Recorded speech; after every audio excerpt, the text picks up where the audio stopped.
नमस्कार। द्वितीयमण्डलं प्रथमः पद्यपाठः क्षणं मनोविनोदनम्। सुभाषित क्रमांक 5। द्वन्द्वोऽहं द्विगुरप्यहं मद्गेः नित्यमव्ययी भावः तत्पुरुषकर्मधारय येनाहं स्यां बहुव्रीहिः। या सुभाषितामध्ये आपल्याला काही ओळखीचे शब्द दिसतायत का?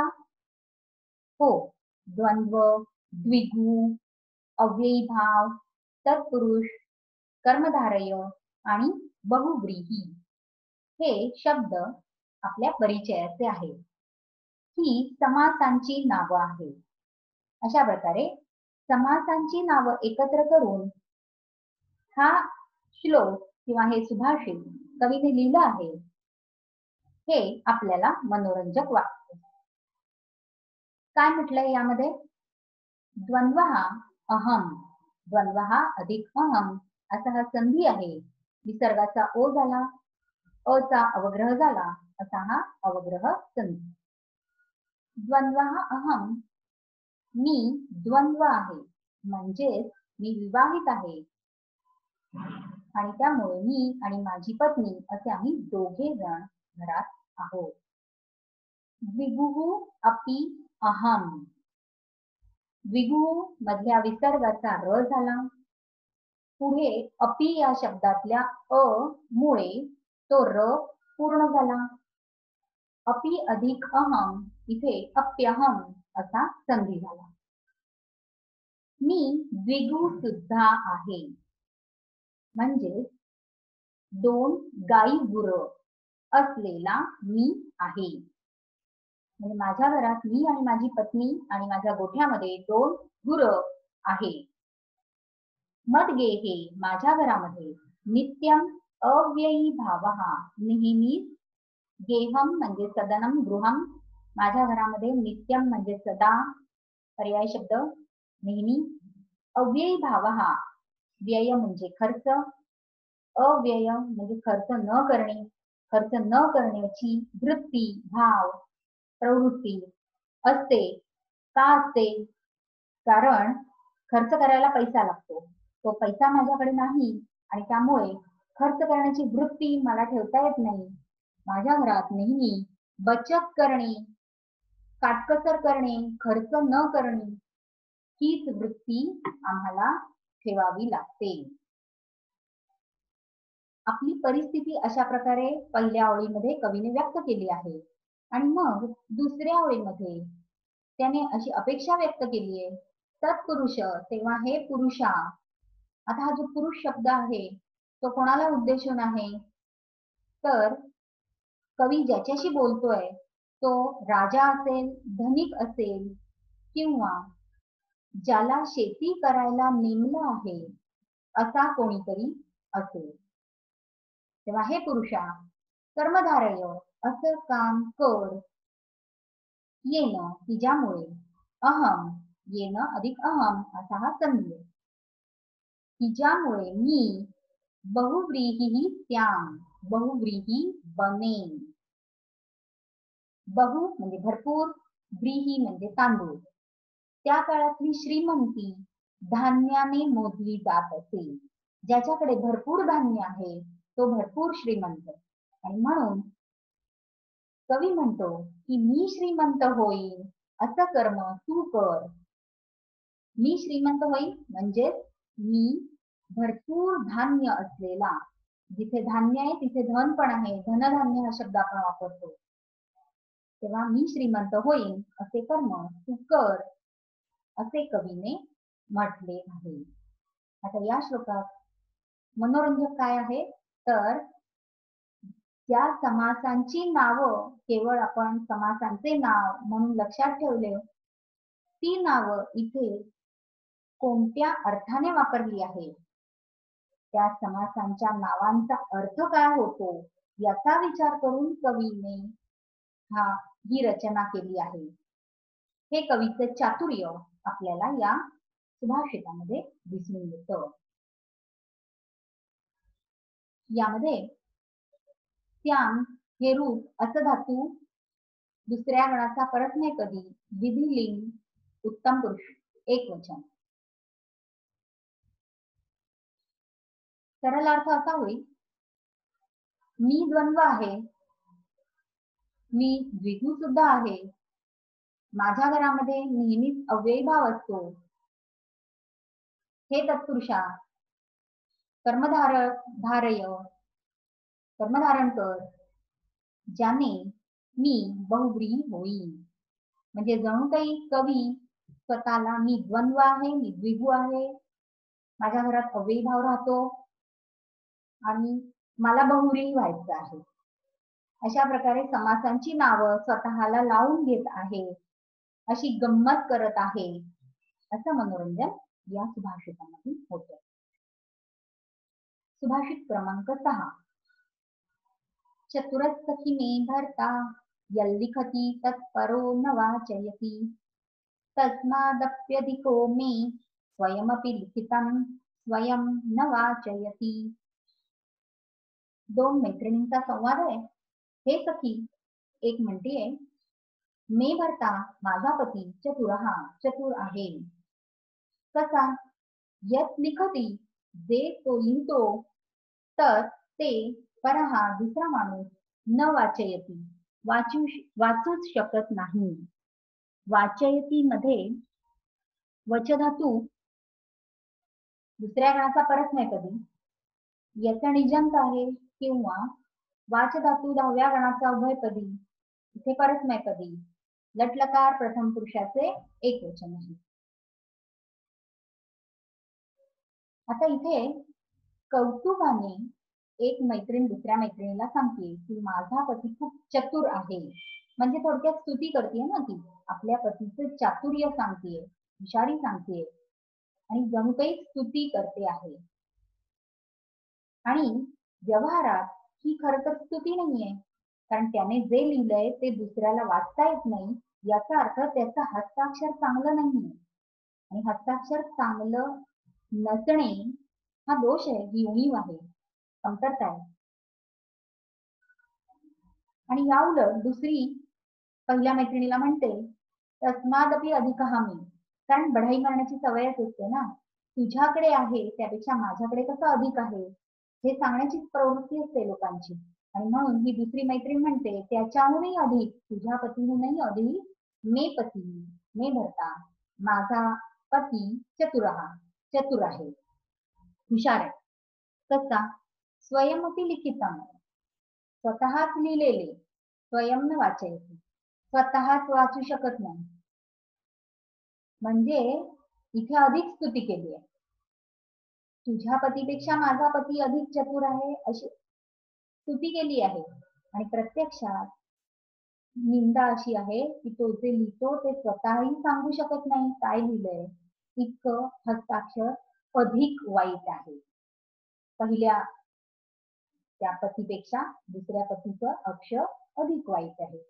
म्हणजे इथे उपहास केलेला आहे, स्तुती करतोय असं दाखवलंय आणि त्यातून खरं म्हणजे एक प्रकारची निंदा केली आहे. ही निंदा कधीही टोचणारी, दुखावणारी नसते, अपमानकारक शब्दात नसते. हेच या सुभाषितांचं वैशिष्ट्य आहे. आणि अपमान नसतो म्हणून ही सुभाषित मनोरंजक ठरतात. दुसऱ्या ओळीमध्ये तस्मात अधिक अपि अधिक अधिकः अधिक मे असा हा संधी आहे.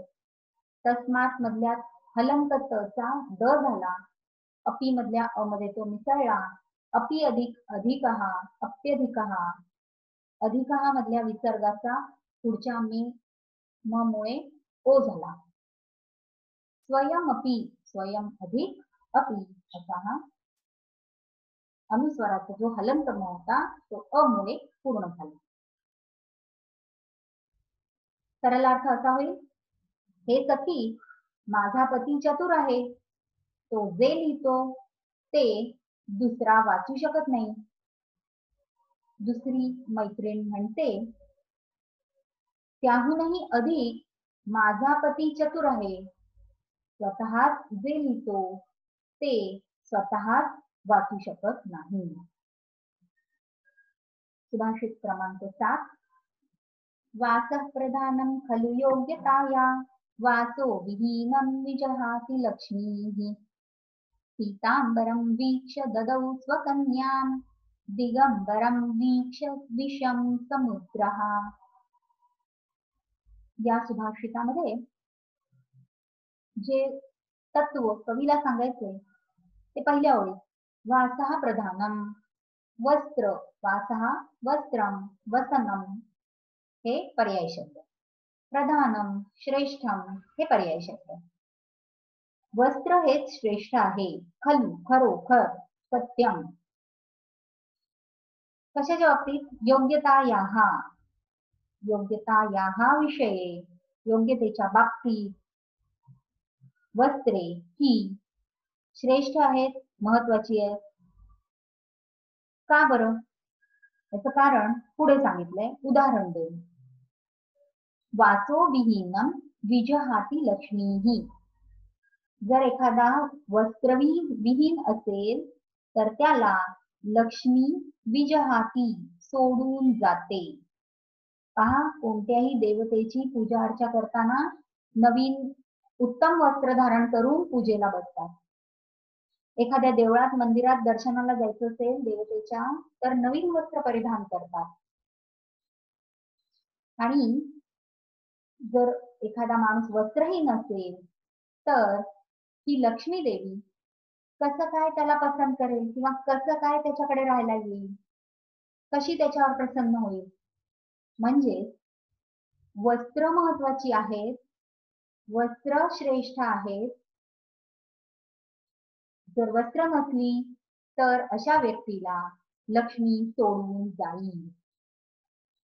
पहा, कवीने असं म्हटलंय की वस्त्र ज्याच्याकडे नाही त्याला लक्ष्मी सोडून जाईल, लक्ष्मी सोडून जाते असं म्हटलंय.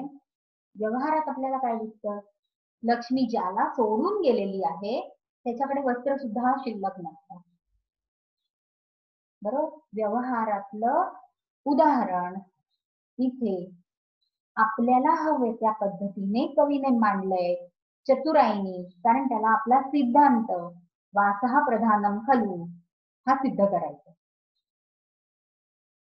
पहा, त्यासाठी त्याने उदाहरण दिलंय दुसऱ्या ओळी. पीतांबरम वीक्ष्य, पिवळे रेशमी वस्त्र धारण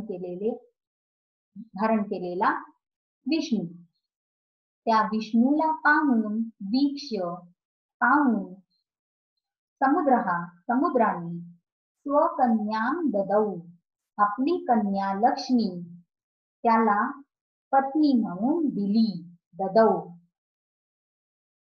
आणि दिगंबरम वीक्ष्य, दिक म्हणजे दिशा, हे ज्याचे अंबर म्हणजे वस्त्र आहे अशा शंकराला पाहून, वीक्ष्य समुद्रः विषम ददौ, समुद्राने त्याला विष दिले.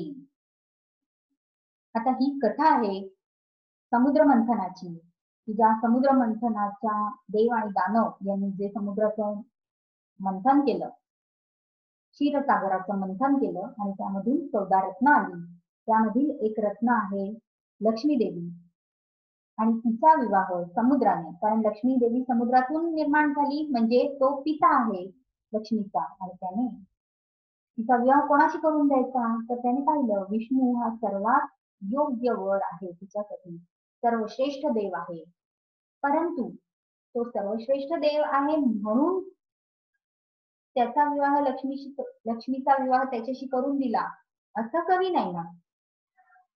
कवी म्हणतो की त्याचं पिवळं रेशमी वस्त्र पाहून, सुंदर वस्त्रांनी तो सजलेला पाहून लक्ष्मीचा विवाह त्याच्याशी करून दिला, त्याला लक्ष्मी दिली. या उलट शंकर हे तपश्चर्येत मग्न असतात, भिक्षा मागून ते राहतात, स्मशानात त्यांचा निवास असतो, अंगाला भस्म फासून ते राहतात, वस्त्र सुद्धा धारण करत नाही, चर्म धारण करतात. आणि म्हणून असा त्यांचा अवतार पाहून समुद्राने त्यांना विष दिले. आता जरी इथे असा अर्थ कवीने लावला असला तरी प्रत्यक्षात त्या कथेमध्ये शंकराने समुद्रातून आलेलं हालाहल विष जगाच्या कल्याणासाठी प्राशन केलं. जगाचं हालाहल विषापासून रक्षण करावं म्हणून प्राशन केलं.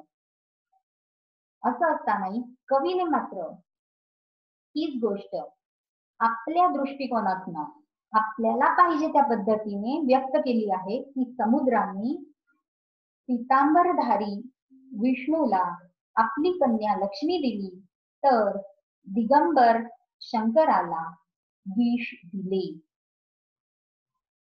म्हणजे पहा, एखादी गोष्ट प्रत्यक्षात घडते कशी आणि ती कशी मांडता येते. आपल्याला पाहिजे त्या पद्धतीने ही कथा मांडण्याचं कवीचं चातुर्य आपल्याला या श्लोकामध्ये दिसून येतं. सरळ अर्थ कसा होईल? खरोखर योग्यतेच्या बाबतीत वस्त्रे महत्वाची असतात, श्रेष्ठ असतात, कारण जो वस्त्रविहीन असतो त्याला लक्ष्मी सोडून जाते. लक्ष्मी त्याला सोडून जाते याचं उदाहरण काय? ते दुसऱ्या ओळीत, पिवळे रेशमी वस्त्र धारण केलेल्या विष्णूला पाहून समुद्राने आपली कन्या लक्ष्मी त्याला दिली तर दिशाहेत ज्याचे वस्त्र आहे अशा शंकराला पाहून समुद्राने त्याला विष दिले. या सुभाषितामध्ये वीक्ष ह्रस्व वी हा उपसर्ग अधिक ईक्ष धातू ई दीर्घ आहे या धातूचा. पहिल्या गणाचा आत्मनेपदी अर्थ पाहणे, निरीक्षण करणे या धातूचे ल्यबंत अव्यय आणि ददौ मध्ये दा धातू तिसऱ्या गणाचा उभयपदी, इथे परस्मैपदी, लिट लकार म्हणजे परोक्ष भूतकाळ, प्रथम पुरुषाचे एकवचन.